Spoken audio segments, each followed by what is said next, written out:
Now, here's your hosts, the League Dad, Kevin, Mitchell, and Alistair. Hello and welcome to the All In Podcast. We are back from the LCS drought. We have games. They are here. They are plentiful. We only had best of threes though this time, so not everybody got to play, but that's okay because we had a lot of 3-game series. Honestly, quite bangers. Yeah, how you doing, Kevin? How did you like the start of the LCS? I liked it a lot. I was a little worried as well that we would just have really bad games to start out with, even with the good matchups. The MSI hangover was a concern too, but no, it was entertaining. I think what I learned was like because they don't just split between two streams like they did with old LCS best of threes. Like if there's a match I don't want to watch, like the Immortals one, I can just not watch it. And then the ones I do want to watch, I get more games of it. So Yeah, really sick, big fan of it. Not a lot of complaints. that's true. Yeah, I tuned into the Immortals game. I was interested. I wanted to see some of what the teams were cooking up, and I was not disappointed at all. I mean, it was Immortals versus Shopify Rebellion, so I was Yeah. actually disappointed in Shopify quite a bit. They looked terrible. But let's. Okay, we're starting with Immortals Shopify, so we'll just get them out of the way quickly We'll because we just already get it started out of the talking way. about that. Yeah, it was a 2-0 from Immortals. Immortals looked quite dominant. Obviously hard to judge because, well, they're playing against Shopify with a brand new jungler who's essentially a rookie jungler. He's like a green player, Tomio. Um, but yeah, Immortals is. I don't think they're a lower pack team. They weren't. They didn't even seem like a lower tier team last split. They just seemed like a mid tier team that happened to be at the bottom of the standings kind of team. And I still feel about them the same way here, where they look like a mid tier decent team that is Mhm. probably by the end of the year going to end up at the bottom of the standings. But otherwise, I was not disappointed with their play at all. Yeah. Any quick thoughts on them? Yeah, I only checked out the highlights afterward, and I would say B-Boy in the small period of time we watched him, not that impressive that one game. And he didn't have a great game. Sometimes your freshman split is your best, but it's too early to decide on that. I think Shopify should have been able to do more. Morals looked solid, but again, it is against whatever this Shopify was. I Mm. think one thing that I will say though is I've always wondered to myself, like, we we watch all of this happen, right? We watch like MSI, we watch all of this season stuff happen, and yet in that whole time, what are these bottom teams doing? Hmm. Yeah, what are they doing? Yeah. Mostly Shopify in this case. The Immortals at least looked like fairly clean as far Yeah, as they look practiced. Yeah, yeah. yeah. So I don't know. I this is a longer theory in the making, but it's just like the top teams have to go through so much. They have to play so many games, and then they travel back, and then they have to play again. Right? They don't even get to play on the new patch as Yeah. long or prepare for it mentally.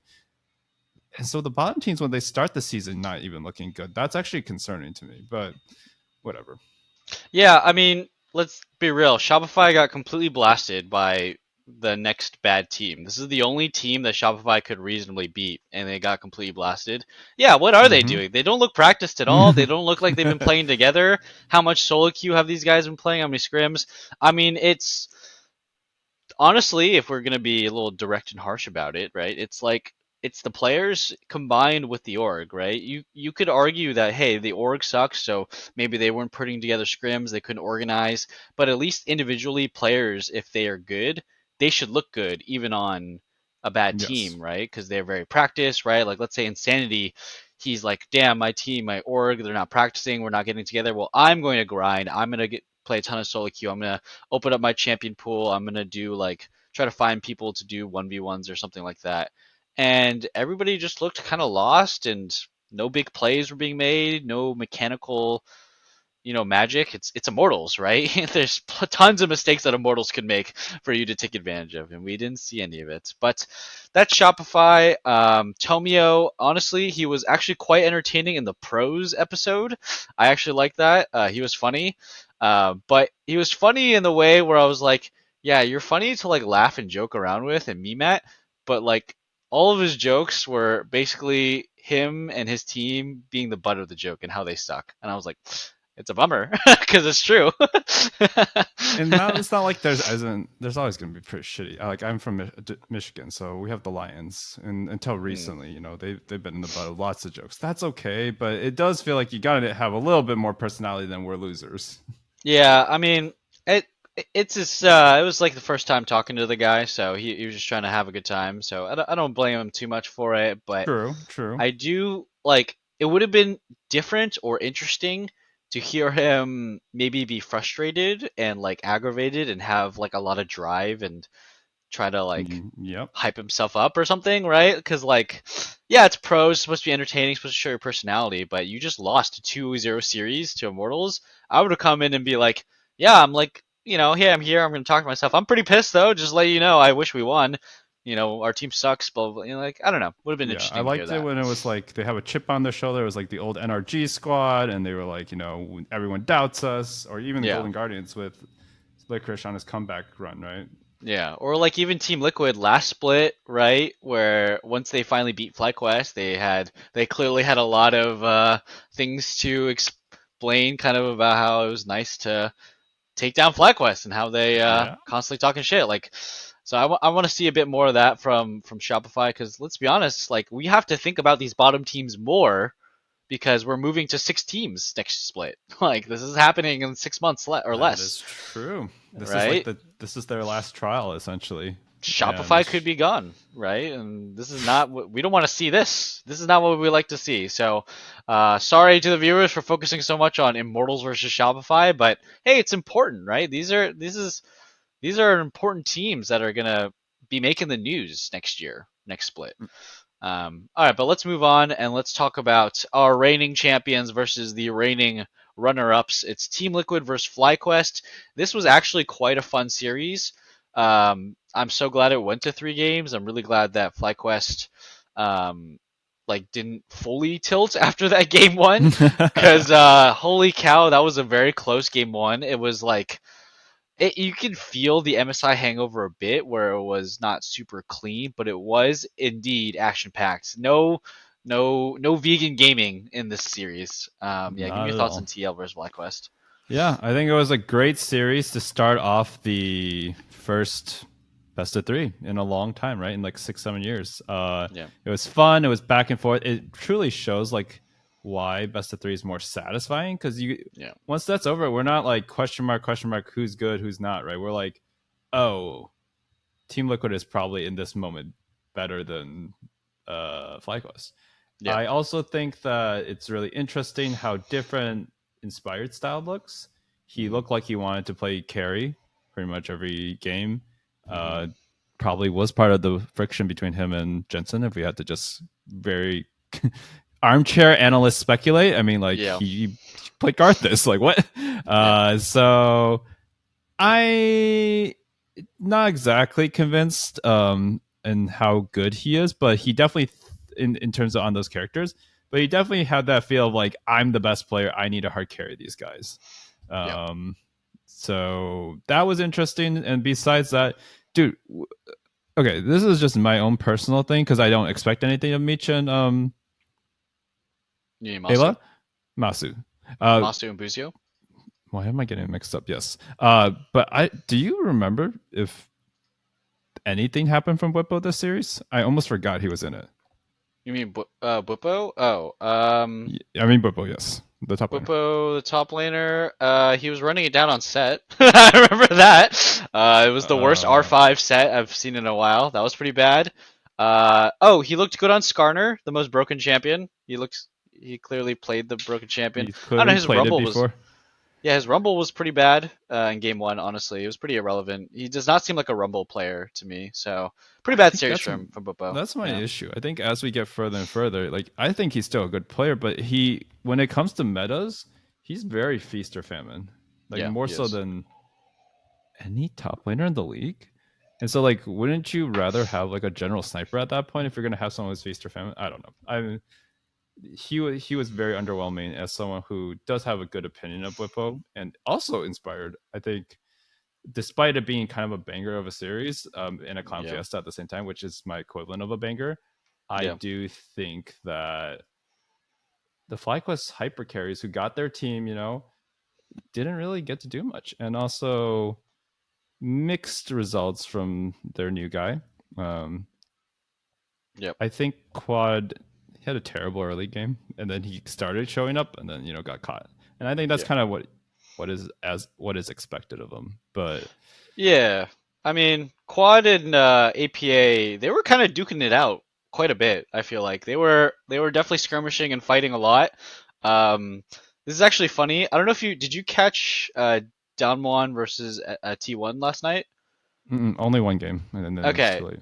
So, Corki versus Tristana is a very common mid lane matchup these days. Yes. And like there's like a bit of like a lane prio type of stuff where you if you don't fight the other guy, they're gonna get push. So you kind of just have these scenarios where they're just fighting each other so that they can't get push. And then what happens is they just end up being really, really low HP, and then they kind of get to the end where okay, we're both super low. Who's gonna send it, right? Who's just gonna? Are you gonna start pushing, or are you gonna come up and try to auto me again?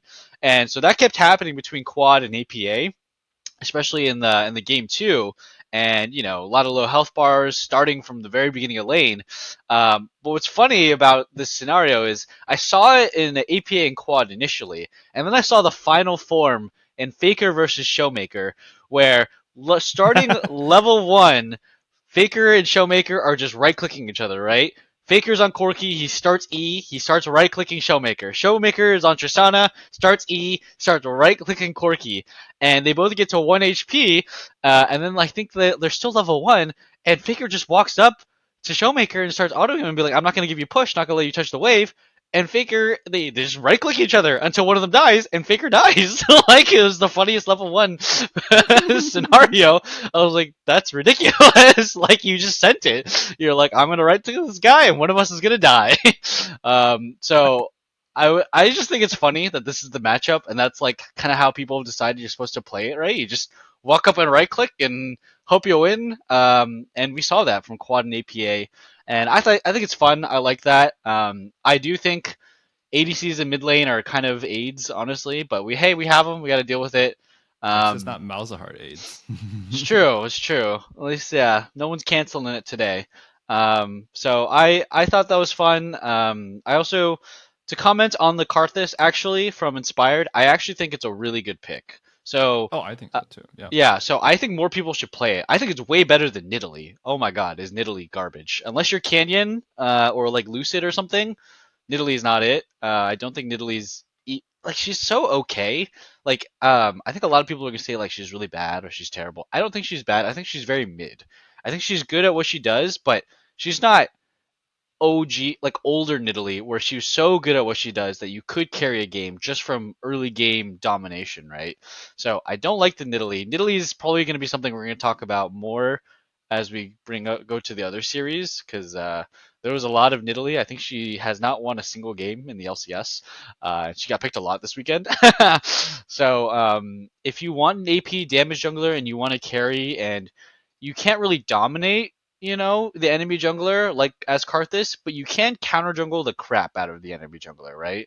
Like if you're playing if we look at game 3 of TL versus FlyQuest, right? I think that FlyQuest's draft was pretty garbage. They didn't play it great either, but the Nidalee was super useless, right? And you have a Sejuani and Umti just running around, ganking people, chasing people down. Wonder if Nidalee was just switched out with the Karthus, how much more useful Inspired would have been. Because, yeah, some of the early pressure is lower, maybe some of the dragon control is lower, but the farm is way higher. The scaling is so much better. Mhm. So kind of interesting to think about. Where I do think Karthus much better than Italy if you want an AP jungler. So yeah, those are just some of my thoughts on the draft and the play from TL FlyQuest. Anything else you wanted to bring up? Yeah, I would say TL, the good news, while they were sloppy, is they still maintained a lot of the confidence, the tempo. Um, I'd say the lessons learned from MSI were not lost. Yeah. Uh, and that's unusual. Usually you come back from MSI and you're like, why'd you go to the tournament? Like, you just got discouraged. You're not Hmm. playing at all like you were before. Yeah. Um, and this is against the third place team, power ranked, fourth place team, depending on who you ask. So Yeah. not a bad sign at all. I was pleasantly surprised as a Liquid fan, and now I'm more worried for next week. No. I think TL is gonna do great. Honestly, they looked as a team on average. I think their average has risen so high that they just seem really solid. I think their average in past splits has actually been quite low, but their high Mhm. highs kind of make up for it. Now it feels like their average is just really freaking good. Like this team, APA his average, APA Neon. I think those are the key players. Their average has grown immensely, right? They're not popping Yes. off. They're not playing like at 110%.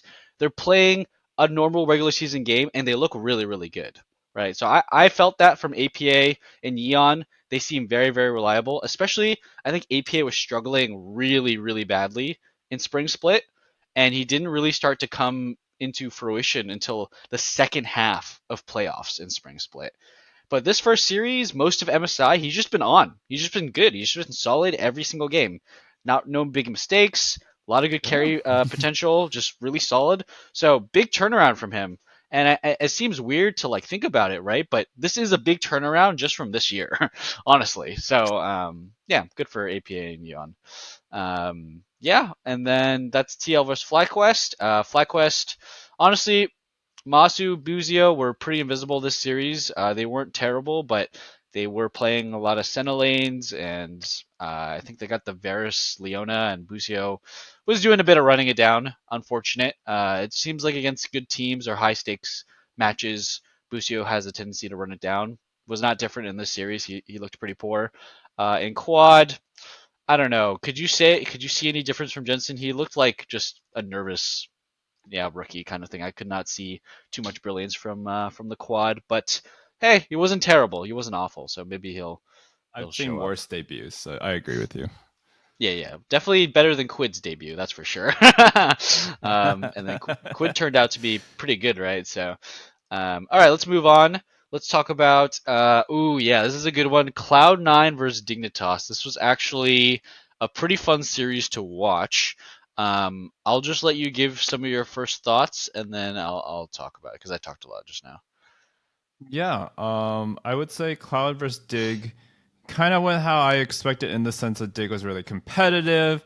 It didn't Hmm. look like a lot of the players had missed too much of a beat. I was going to mention this for this timing because you already mentioned it before. I also noticed that habit of just like the mid lane matchup is just smashing each other with auto attacks and spells. Like Yeah. just hitting JoJo, and they were just hitting each other, and I was like, oh, okay, we're doing this. I don't think Ori wins this, and then he just gets solo killed, and Yeah. I'm like, yep, that happened as well. Corky's Yeah. ridiculous. But yeah, so this is the game I noticed that dynamic. But you're absolutely right; it also happened in the TL game. Other than that, all of that to say, I would say that Spico was surprisingly decent, even though the Christian's KDA wasn't that good. I think he had some pretty good laning phases at least, and was generally quite good despite having taken a split off involuntarily. Yeah. I think we passed the test of is Dignitas coached at such a level that it actually worsens the players. Even though it's only been one best of three, I mean, Dignitas was put through it against one of the hardest teams on paper. Oh, also, and then the last impression, Thanatos. Yeah. He was really good. He, The yeah, best Korean top laner ever. Yeah. No, it was rough. yeah. He was It was so pretty rough. he kind of just fed early, but he does have. I like sort of saw if I like was a big CNI fan. I'm like, okay, there's like some glimmers of hope that Fudge did show domestically too, though. To be honest, so it's like, all right, did we just get Korean Fudge? That's No. my early Yeah. impressions. Okay, I don't think we got Korean Fudge. I think we got a different Korean player for sure. Like this guy was not very good in his debut series, but he was not a Fudge. Fudge is like the guy who gets a lot of resources and does nothing with it and is even in lane and 0-0-0, right? I feel like Mm-hmm. he's the non-factor guy that is too afraid to do anything, so he doesn't int. That's like the Fudge of last year and last split kind of. Mm-hmm. This Thanatos seemed the opposite, where he was just running it the fuck down. But he was there. He was ready to fight. He was ready to hang out. He That was is like trying. true. He wanted to make stuff happen, right? He had very aggressive positioning, especially on the Cassante in game one, right? He just wanted to be involved, and his team was just really behind and useless, and he died a lot. Game two on the Camille, A lot of oopsies, a lot of really aggressive TPs and flanks, but he was really aggressive, and then he's dying in there. But hey, he's making plays, doing stuff. The game through Renekton, I thought it was also it was a bit sus still with some of his like plays, but overall like kind of his decision making seemed fine. He was just involved. That's kind of my impression of Thanatos, at least. But yeah, I do have to agree. When to expect it, where Dignitas was just going to look pretty solid. They were going to look pretty good. Hmm. They do have good players. You could tell they're good players, but the coordination was still quite off, especially in the later series, right? I do feel like in game two, especially, Dignitas definitely could have won that. Sven and Jensen were both massive in game two, but they couldn't close it out. And I have to blame. It was actually kind of Licorice just not being involved at all. Like so many fights would happen without Licorice even being there. That was game two and game three in a nutshell. Spica took a lot of like I would say like 50-50 or worse kind of engages on the Vi. Like he would just kind of send and throw his body in for an engage, and it would end up kind of being like a 1-for-1, or he goes in, they don't kill a guy, but they kind of get some prio, and it's not really a good use of the Vi ulti, right? When you use Vi ulti, you want to kill somebody and get away with it, and like now be a 5v4 and be in a winning spot. But it kept being like kind of even or behindish, and so definitely see the flaws in Dignitas's coordination. And I thought that, Jensen and Sven were huge bright spots, but Spica and Licorice definitely not quite on the same page as the rest of the team. And then Isles was just kind of just an inter, honestly. The Rakan was really terrible. He had a bad matchup against the Poppy, so hard to play, but he was straight feeding, and the Braum was he kept shielding backwards on the Braum. It was really bad. His Braum was not good at all. It was terrible. But I mean, his game one on Isles was fine. So, Mm. Dignitas Hmm. overall, I think, has a lot to work on. But the players, maybe minus Isles, have a lot of talent. Yeah. Okay, I have to just chime in on that. Yeah, Isles was. I remember being disgusted by him The during this the series. the Braum and the Rakan was not it. The It was Rakan, I think not he it. was just trying to prove himself too many times. There was that you can tell the difference between elite and like Brahms who are nervous. His Nautilus was all right, and then his last game was on. That was the Braum one. Ugh. Yeah. And then because he's there too, I think Zen actually played quite well. I Yep. do kind of question the lethality build in the game, but I also know, having seen it, like on hit Varus is not in a place where you can just start building it blindly, and it's tough to get the uptime to play on hit Varus. So Yeah. don't really blame him on that. But no, he really solid. He was Yeah. honestly like at least comparable to Berserker during that series. So I was like, oh, I think it was respect. better than Berserkers. We haven't even talked about Cloud9 yet. I'm going to talk about Cloud9 in No, a go ahead. second. Yeah, yeah. Okay, last thing on Dignitas. We're being harsh on them, but that's because they looked really good. They were actually so close to beating C9. Yeah. Um, they don't have a lot. They have not had a lot of time to practice, right? Like they've had infinitely less time than Cloud9. Four new players, and one of their players that they kept is basically a rookie. So, considering those circumstances and their low coordination, they still knocked it out of the park. I think they could be happy with what they got so far. They just need to improve, right? Dignitas is on that path, though, I think. And yeah, so now let's talk about Cloud9, though. They did win this series, but it was not pretty at all. Actually, I'm going to be honest. I was surprised they won this series. It looked quite terrible for the majority of it. Okay, they won game two and game three. That is true. But I gotta say, my main two complaints are actually going to be the star players. I think that while Thanatos is a rookie and wasn't playing amazing, he was proactive in trying to make plays. Mm-hmm. Vulcan, who I've been very, very critical of since last year when he went ninth place on FlyQuest, I actually thought he had a pretty good series. He had a perfectly fine series. He had a lot of good Poppy moments. I thought his Poppy game was really, really good, actually. A lot of good plays. He had a couple of really outstanding errors where he mistimed the Poppy ultimate on the teleport, which ended up giving Jensen a triple kill. That was pretty bad. But besides that, I thought his Poppy and his Leona were really good. Now I'm going to talk about who I did not think was good. First on the list, this has got to be the worst form Blabber has ever been in. this is one of the worst Blabbers I've ever seen. Blabber last split wasn't great. This Blabber, it's only been one series. He looked kind of awful, right? He played the Nidalee. It was one of the worst Nidalees I've ever seen. Missing spears on stun targets, missing spears on scuttle crabs, just jumping in, killing himself for free over and over again. Um, and he got immediately put on Sejuani Maokai duty, and he was okay. He was fine, but he was like just not really proactive. Like man, like Blabber is the guy that took over the map, right? Blabber is the guy that you had all your eyes focused on because he's running the jungle in the LCS, and there's just no, it does not feel like that at all. It doesn't feel like anything like that at all.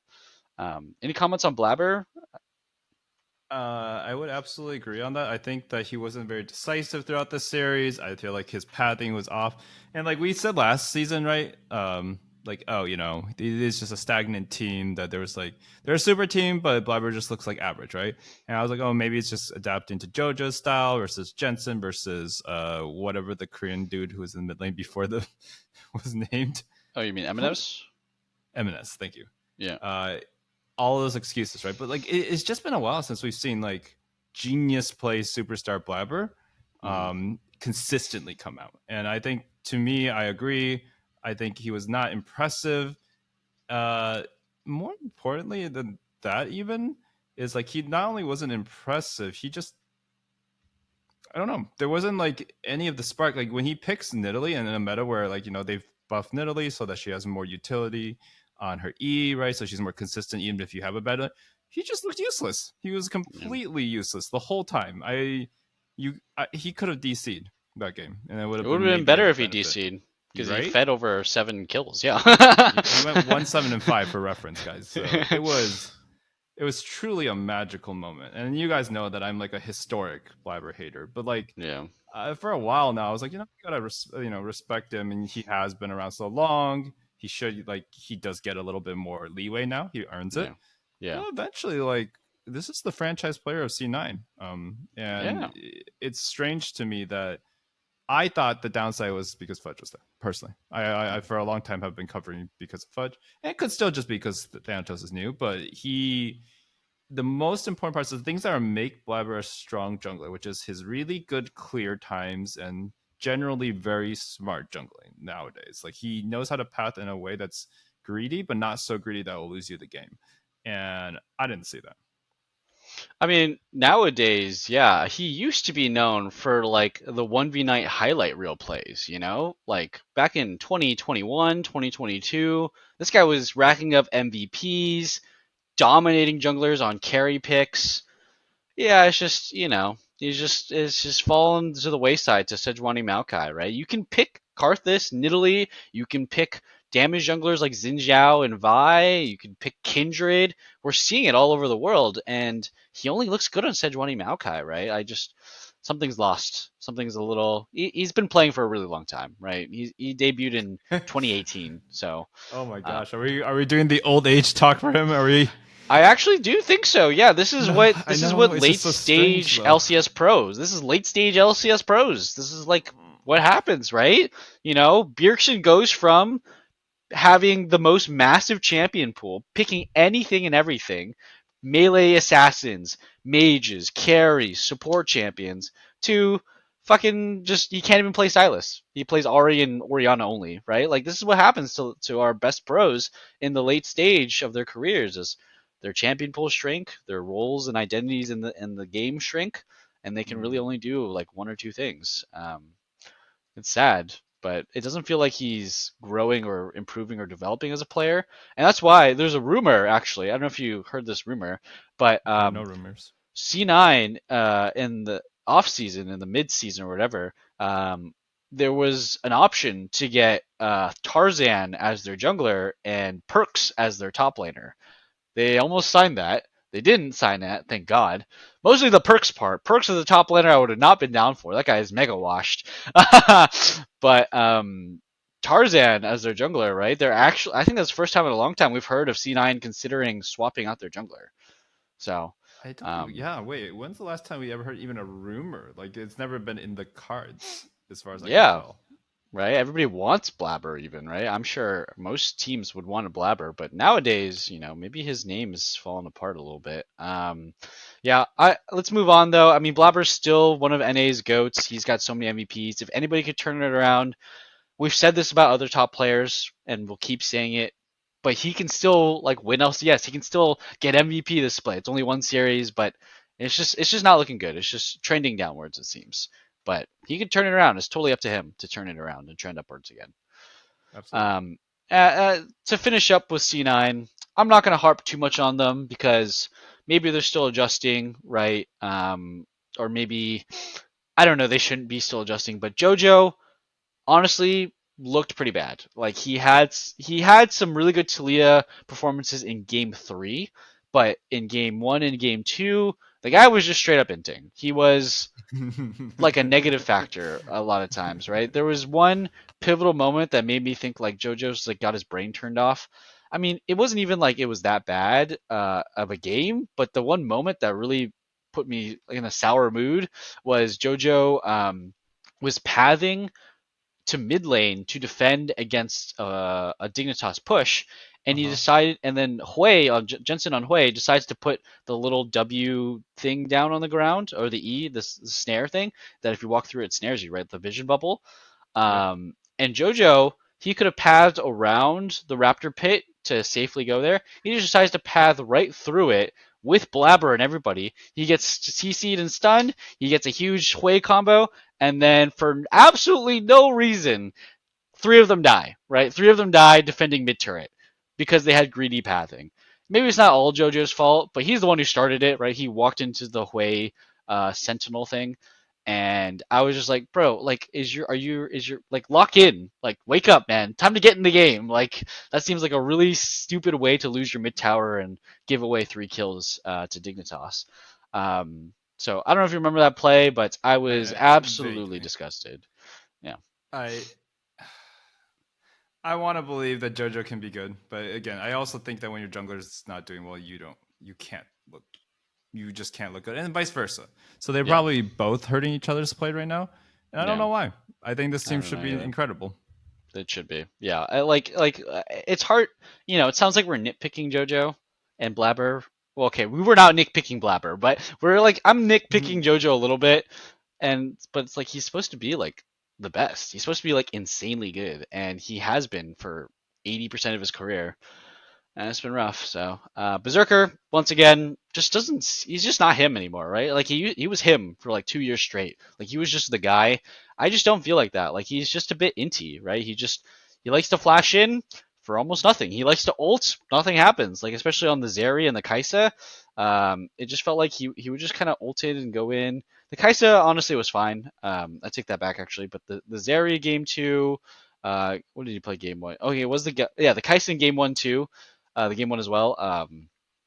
I just felt like he was not him, right? It was just like he's just kind of playing poorly, kind of like misjudging situations, kind of flashing himself in, and I don't He's know. It just like was above average now. He's not like yeah, the superstar player that I'm like, I can't wait to see him internationally. And it's unfortunate yeah, because he lasted probably the longest of any import in a while, unless you count FBI. But FBI wasn't a superstar when he came up. He was just very good.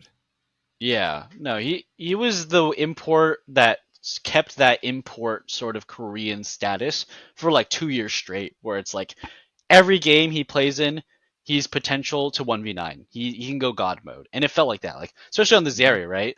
Like back then, if Berserker got Zeri, it didn't matter what happened to C9. It didn't matter how far behind they went. He would just get a pentakill.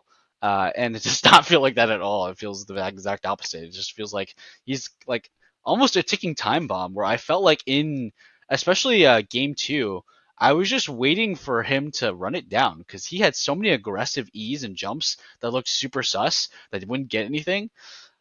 So yeah, that's hey, we power ranked Cloud9 second. Actually, I listened to the dive after our episode. They all power ranked Cloud9 second, and I'm just looking at this. I'm like, if this is what second place looks like, man, Team Liquid is really far ahead of the curve. Like right now, if this is what Cloud9 second place looks like, because I mean, even FlyQuest looked better than Cloud9, I thought, and FlyQuest was playing against a much harder team than Cloud9. So Agreed. early early season, early split power rankings, I have I have FlyQuest and TL at the top over Cloud9.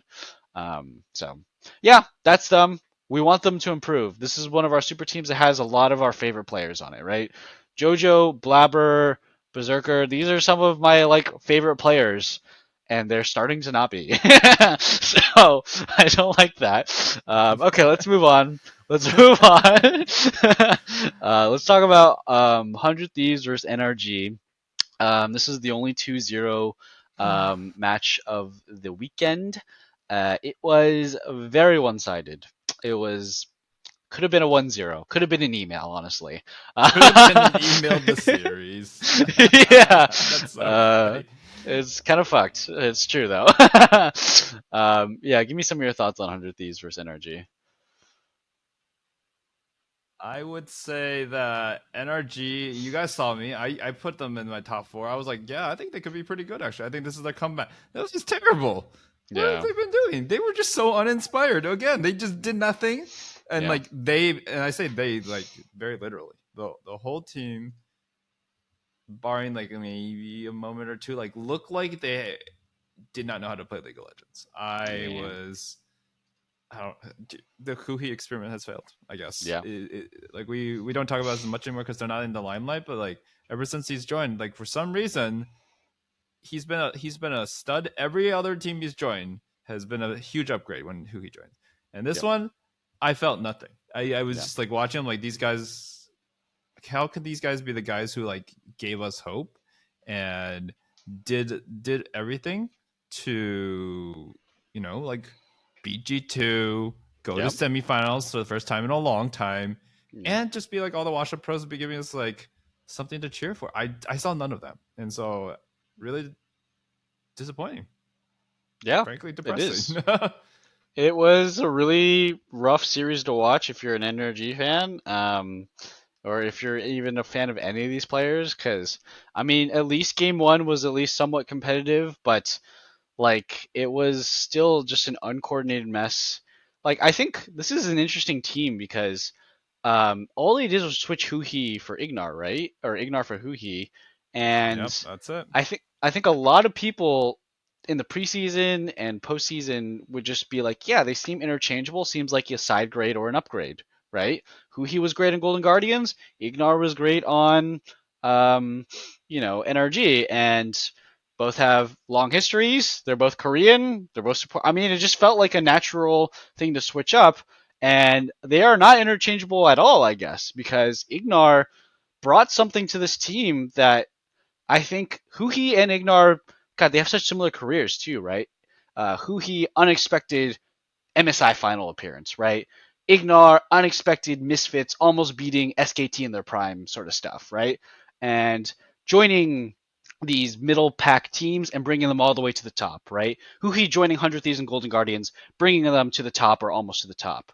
Ignar bringing energy to the top, right? Like Ignar also did it on FlyQuest back in 2020 as well.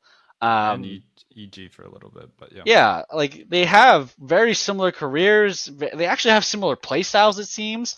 But I think their roles in the team behind the scenes, what we don't see, is must be very different. Huhi is very vocal. Huhi is a big team leader. Huhi does a lot, says a lot. I think Ignar is a team player in that he goes with the flow. He plays for his team. He listens. He makes calls and stuff, but he's not like the in-game leader, you know. And I think that's actually the big difference. And something I'm noticing is I know who he is like. I'm not super certain what Ignar is like, but my guess is like Ignar isn't like this over domineering voice, and who he kind of is. And I think that's just the issue, right? I don't think who he is a bad player. He looks terrible, but we've known this guy for years now. I don't think he's a bad player by any means. I just think it's a bad fit. And it's just so weird, right? Because he's played with FBI for so many years. This is just a weird team to diagnose. Yeah, they suck. I didn't even like process that because they've been switching. But yeah, this is not even like it's not like the bot lane's the only problem. Like it's not like they haven't played. I don't know. Dude, this bot I lane is like they've won so much stuff. This bot lane. they used to be just like the boring. Wow, here they come. They're gonna play super safe, no interaction. They're gonna be reliable, and I used to berate Yeah. them all the time. But I'd rather have that than whatever the hell this is. Like, what the No, this is hell? just They went It's from just bad. honestly back in 2020 and 2021, they were the goated bot lane. They were like the best bot lane. They were dumpstering Doublelift and other bot lanes. And when they won in 2021 with like Closer on 100 Thieves and stuff, they were smashing every lane. And then 2022 hit, and they're playing Seraphine Karma, Seraphine Senna bullshit. They're playing like 5v5 scaling. And then now this bot lane is just straight up inting. Yeah. It's pretty weird. It's That's pretty weird. how else can you put it, really, at this point? Hey, late stage LCS pros, right? Same thing's hitting them. That's hitting Blabber, I guess. I don't know. Hard to say. Who he's been around since 2015 CLJ. Like he's been good for so long. Yeah, he's been around for a long time. He was the OG Aurelion Soul main. Those are good days. Man, take me back Yeah. to those days. We All beat a right, let's talk. Oh, go Yeah. ahead. I I was was just gonna say say we we're beat a Korean team back in the day. Remember, with his yeah ASOL level 1 yeah ganking bot. we beat Rocks Tigers and RNG Or with level the 2. Ace Soul. Yeah, and It's awesome. we were innovating the meta back in 2016 MSI.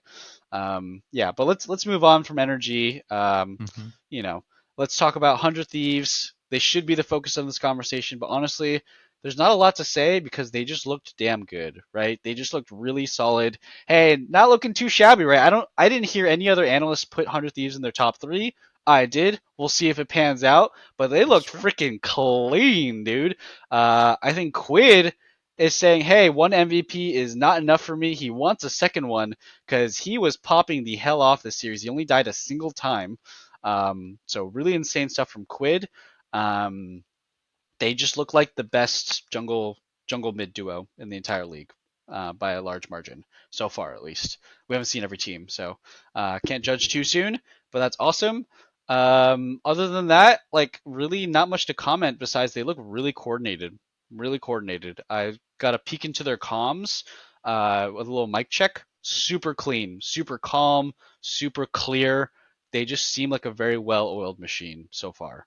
Um, any quick thoughts on 100 Thieves?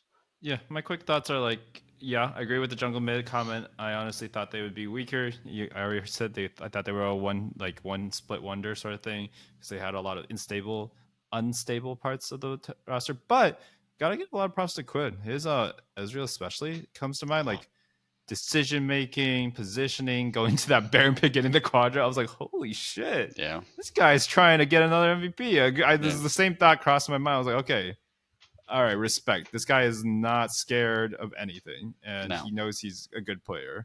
yep, So yeah, I'll also say yeah, no, can't complain. They also didn't have a very hard matchup, yeah, relatively that's true. speaking. But That is true. They did not have a hard matchup actually, so I mean it's fair. We'll have to wait till they see till they play a better team. But like, I mean, you can't ask more, right? If you play against yeah, a team that's worse for me, you cannot ask more. Like they almost perfect gamed them in game 2. So good to 100 Thieves. Gonna be keep looking out for their success. They have a lot of NA rookies, a lot of just general rookies. Quid and River is the goat, man. This guy is awesome. I hope he actually can get a title at some point in LCS. And I hope that 100 Thieves can make it international this year. Oh my god, this would be sick. To get Sniper on the main stage in international would be really cool. All right, I think those are all our matches for this last weekend. We can finish up the episode and just predict next weekend's matches. So we got Cloud9 versus Immortals. Surely this is an easy prediction, right? Cloud9 versus Immortals. Immortals looked pretty damn clean against probably the worst team in the league, so hard to judge, but can still give them props. Cloud9 looked like they really struggled against a strong Dignitas. So who are you giving it to?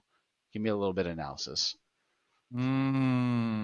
I would say that. I mean, obviously, Cloud9 should be fine, even if Immortals does put a fight. It's a 2-0 that looks closer than the numbers suggest.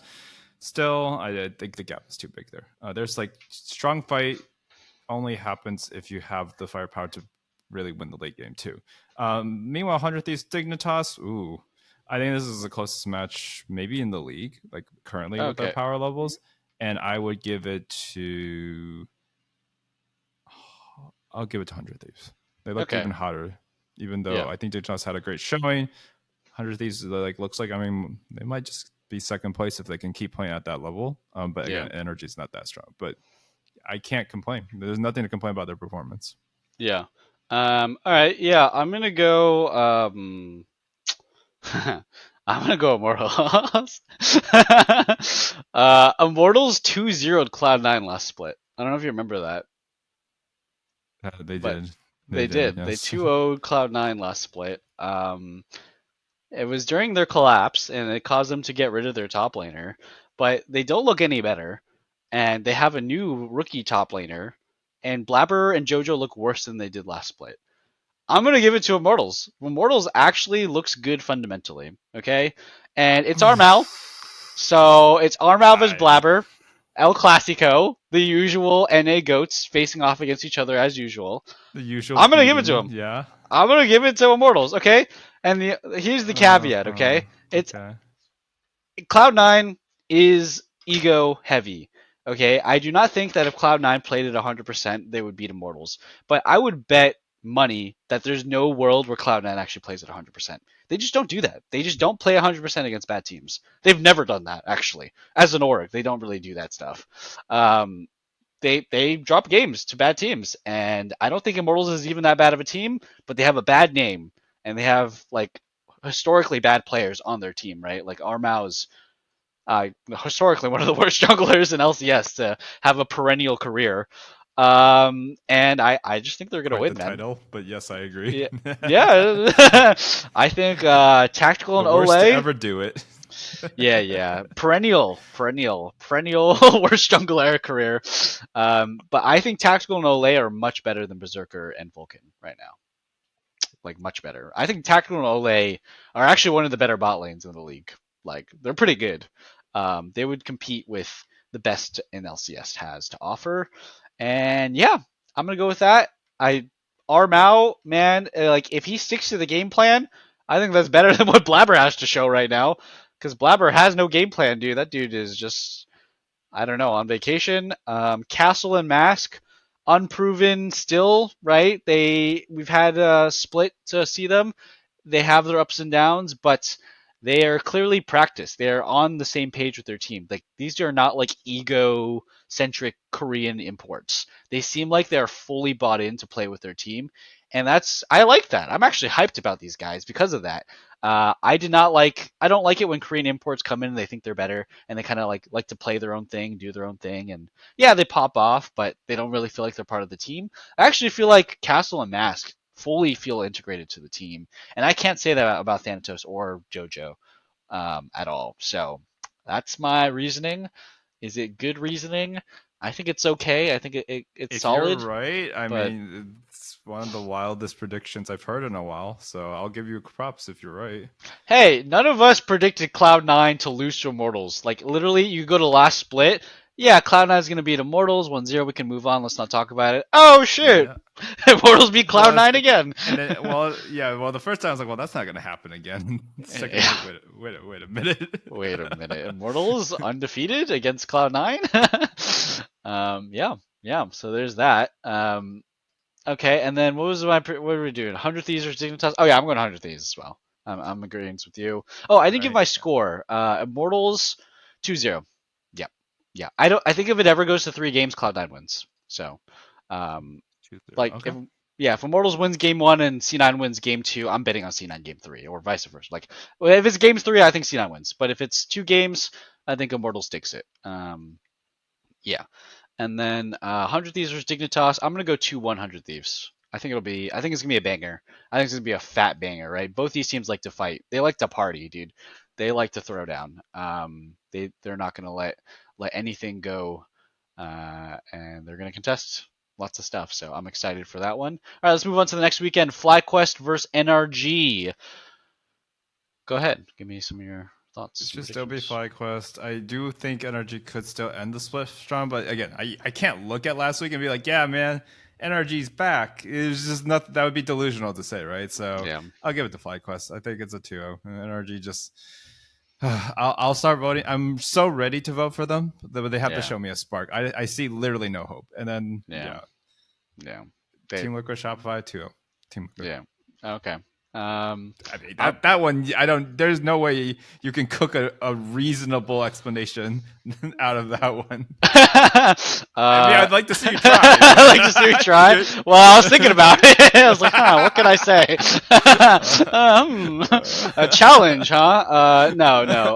FlyQuest is gonna beat Energy. I think it's gonna be 2-1, actually. I am. This is a bit of a prayer. I'm praying for literally one win, but man, I'm just praying that like these are our LCS champions, man. Like the Contracts is like one of NA's like jungle best players. Like honestly, like even though he's had a pretty up and down career, like yeah. Contracts has done some of the best things NA's ever done, and that was completely dominate on Jarvan against G2, and had a lot of great moments domestically as well. And man, I want them to show up. FlyQuest is a hype matchup between them because they're both in the middle standings, where FlyQuest is like top of the middle standings, looking for their first title. Energy's bottom middle standings, but everybody secretly knows they could win the whole thing. They're just not showing up for some reason. And yeah, I want them to be competitive, so I'm hoping for a competitive matchup. I think Energy is going to kick it up a bit. FlyQuest is going to have a bit of ego and be like, Energy must be an easy matchup and get pushed a bit farther than they'd like, but they're still going to come out on top. That's my reasoning there. TL versus Shopify. I think Shopify is going to go 0-2. Yeah, this is not even close. I'm not going to try. It's like too hard. It's like the No, it's hardest one. just too. They're just too good. Even their floor just looks like it's high right now. Yeah, yeah. Their average is too high, right? I do not think Team Liquid's going to take this match 100%.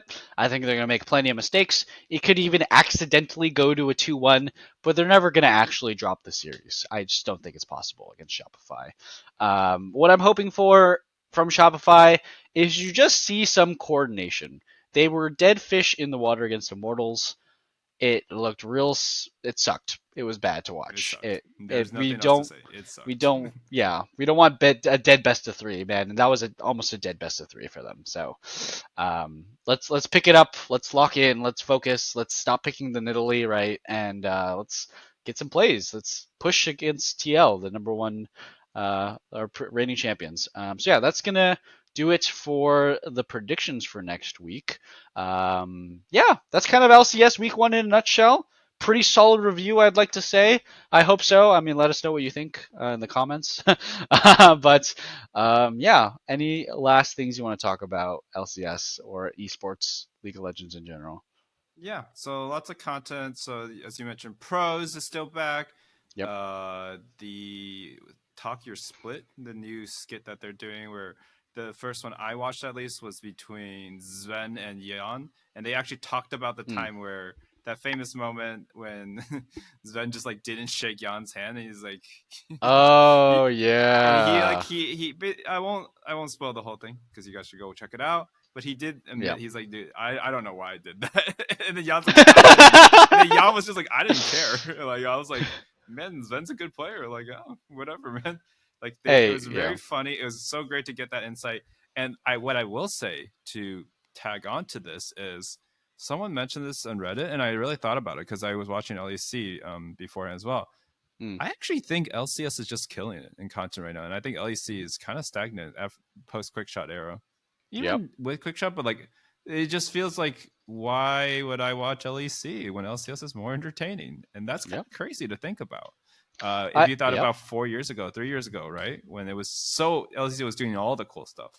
Yeah, I feel like yeah, we kind of gone back and forth where for most of the beginning of League of Legends, like LCS was just more popular than LEC or EU LCS for quite a while, and then I don't know, like the G2 era came, and then just all the innovations, and when they did franchising after us, LEC was just popping off. They were so entertaining. This was the Casual era too. I thought they were so good, and then I Mm-hmm. actually think it's Casual leaving this last Oh, year. that's true. I've just not been interested. 2023 to this year has been pretty rough. I think moving to three splits has really hurt them as well.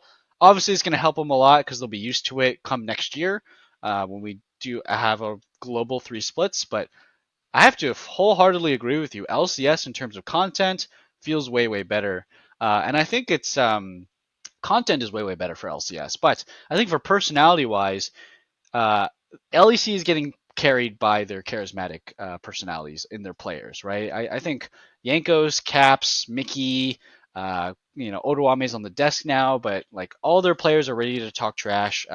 So I will say LEC still has that going for me. I still True. enjoy that. I still get hyped from that. But LCS is coming back. We're getting our personalities back.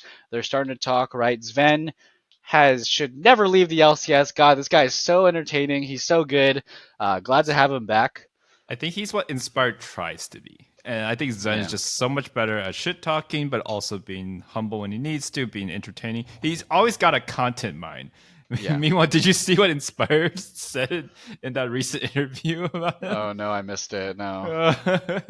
He said, Everyone's praying for our downfall, so that's chill." Okay. I mean, that's kind of funny. That's pretty funny. That's kind of a meme. It was like there's an opportunity to say something really hype there, but I guess he could just kind of meme himself. But yeah, I don't know if he knows what it sounds like, but it is funny. I just don't think he thinks he's funny. I think he's trying to be passive aggressive. But it's funny. I mean, yeah, okay. And it's also funny that's inspired because it's like, okay, bro, yeah, you are kind of the villain. You made yourself the villain. Like, no one forced you to do this. no Everybody, one forced you to. dude, everybody liked FlyQuest for years because of their Tree Quest and Ocean Quest, Sea Quest, or whatever. And Trisha Sugita left. Papa Smithy joined. They started paying out the Huza for imports, and yeah, their identity has changed. And now you got Trash. I mean, honestly, I like that they're the villains. I like that we have a villain. It is We fun. need a TSM in this league. It's fun. It's interesting, right? Inspired is good enough and trash talks enough that it's like, okay, I mean, I don't like him necessarily, but I don't want him gone, you know? Yep. Yep. So, I think LCS is definitely just Mark Z saved it. It's just been on the up and up, and I gotta say, it actually hasn't been up until recently. But I've been watching Casual co-streams a lot, and God, he comments a lot on live patch versus pre-patch stuff like that. He doesn't even watch LCS. He doesn't even co-stream it, but he'll be watching like LCK. Last night was their first patch on 14.12, and like I swear, last patch there's just complaints from various co-streamers being like, I mean, this is getting nerfed next bad, blah blah blah. I'm like, LCS is, we are inspiring the forward path. Live patch, just play on it when it's out. You can try this. There's the little banner on the screen that says you can try this at home, right? You can just I go love that home and try. banner. Yeah, that's cute. It's so It's funny. It's true. You can. This is live patch. Everything the pros are doing, you can do now. No sitting on a two patches old game. So that's cool. Last couple things I want to talk about. Wow, we really extended this another couple minutes, huh? But Sorry about that. no, it's cool. It's cool because now I remembered some things I wanted to say. I don't know if you noticed this. Maybe this is just a me thing, but are the games like slightly more zoomed out than usual? That's what I feel like. I feel like we are more zoomed out in spectator than usual. Super weird complaint, but it did throw me off. I noticed it. I was like, I feel like everybody's a bit smaller and more zoomed out. I like LCK because their spectators always like zoom in on hype kills or like have clever camera movements. But it felt like, especially the first series, maybe it was just in the first series I noticed it the most, TL versus FlyQuest, where I was like, it feels very, very zoomed out. Like, I feel like we should zoom in a little bit more. So, I don't know if you noticed that. I noticed that. I haven't noticed that, and now I'm worried I'll see it everywhere. And so, I'm sorry. thank you. No, I'm it's sorry. okay. I'm gonna go through it now. Just don't think about how you have to breathe automatically or manually. don't do this to me. Don't think about blinking either. Shit. Now I'm thinking about it. Last thing I wanted to talk about was the most annoying thing. I know LCS is still figuring it out, but they have a 7th item slot for no reason. It looks like there's a 7th item slot because there's a gap between their 6 items and their trinket. So it just looks like there's supposed to be a 7th item slot, and I don't like it. It's an aesthetics thing. I don't know. It just bothered me while I was watching it. So, yeah, there's that. I don't know if you noticed that either.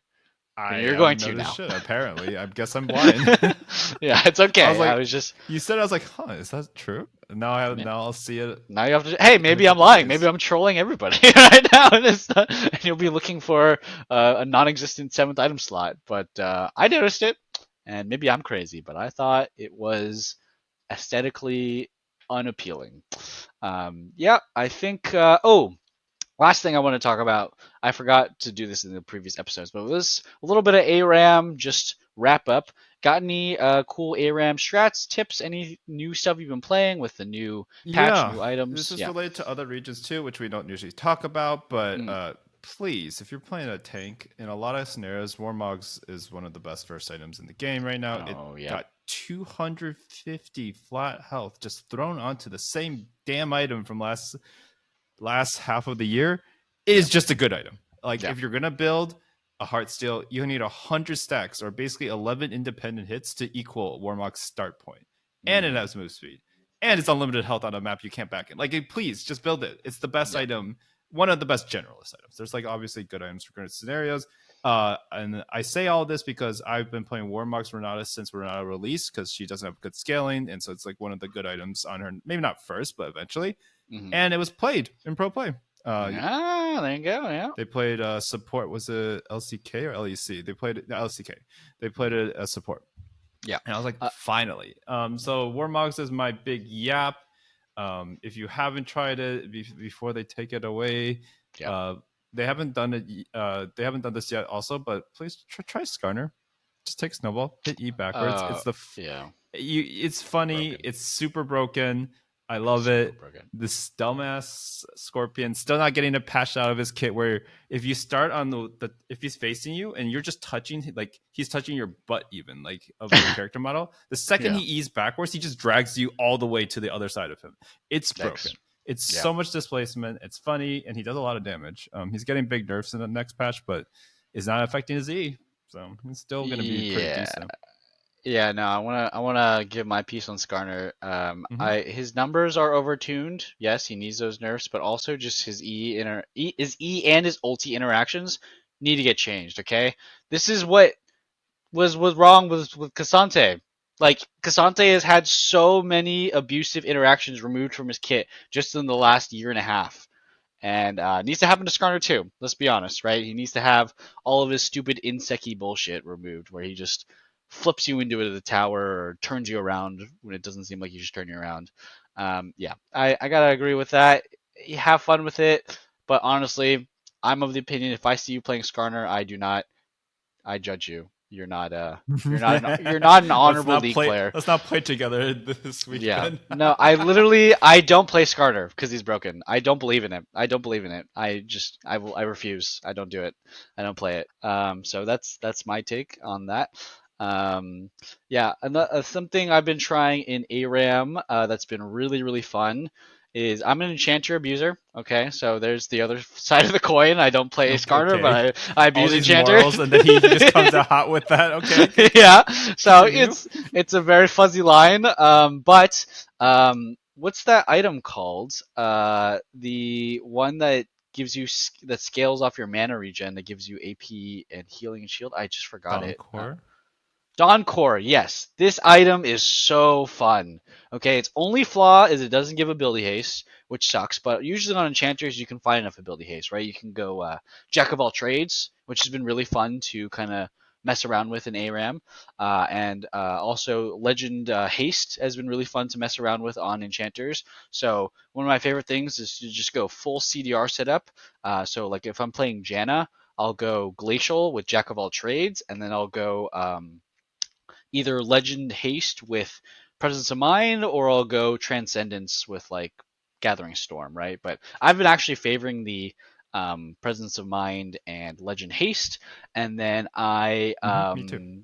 yeah, and it's been just like you have tons and tons of CDR on your basic abilities, and then I go I generally go Moonstone early or like Imperial Mandate early, and then I just go Dawn Core, and then I just go AP, and I just start slapping people. Like the damage is nuts, the shielding is nuts, or you can go Dawn Core into like Staff of Flowing Water, so you're still building AP, but then you're still buffing your Dawn Core, and then you just have so much healing and shielding. Like the numbers are just crazy. So that's been really fun for me.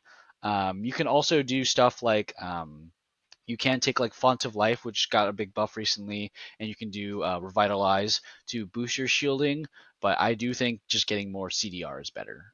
So yeah, that's some of my ARAM tips, some ARAM fun stuff. Find and I haven't done this enough, but if you can find a way to build Dawn Core on melee healing champions with any sort of ARAM buff, that shit is busted. So Volley Bearer with Dawn Core, I know it sounds stupid, but it's actually Oh, so crazy. even with no other healing items in that? Oh no, you go like Dawn Core, like I'm like talking about like a weird AP. Okay, so there's this build going around with Volibear where you go like Riftmaker into Navori Quickblades or Navori Flickerblade, and you go Jack of all trades and you just reset your cooldowns and you just stun people over and over again. Have you seen this build? Okay, this is the weird. This is why I'm giving a weird face. I'm like, what Okay, is he okay, this is a saying? very weird build. Okay, you can try this in ARAM, or you can try this actually in top lane too in Summoner's Rift.